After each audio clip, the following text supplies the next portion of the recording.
Kau boleh bawa benda ni satu dunia. Travel pack, sambal-sambal yang kita biasa makan kat rumah atau dekat kedai. Aku rasa benda ni convenient. Ada sambal ayam penyet, sambal ikan bilis, sambal hijau, sambal belacan. Ni aku beli sebab aku nak rasa. Jom. Nasi dengan ayam je. Sambal ikan bilis, sambal belacan, sambal ayam penyet, sambal hijau. Tak kicap sikit.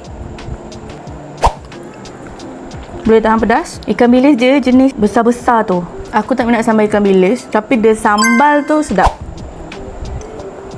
Aku pun tak tahu nak cakap macam mana. It's a normal ayam penyet punya sambal punya taste. Cuma tak pedas sangat.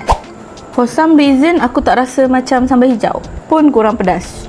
Tapi aku rasa okey je. Sebab tak semua orang suka yang pedas sangat-sangat tu. Sebab tak enjoy makan lah kalau terlalu pedas kan.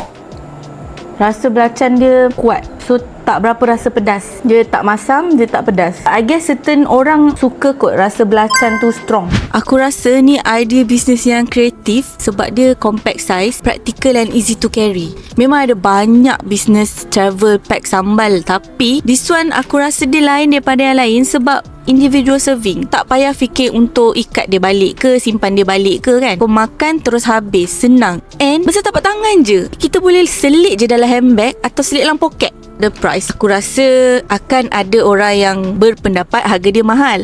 Tapi to some people maybe harga dia okey je untuk sebuah kemalasan dan kemudahan. Dia punya atas ni pun dia tulis so lazy. Cumanya aku tak sure kita boleh beli online tak produk-produk ni, sebab aku beli ni dekat Pasar Ecura. And actually produk ni hanya ada dekat pasar raya mewah je. Maybe dia punya target market or business dia memang nak letak dekat pasar raya mewah. So memang kita tak boleh jumpa dekat Giant ke Hero ke apa. I'm not sure. Aku rasa tak ada. Korang rasa patut tak dia letak kat pasar raya lain?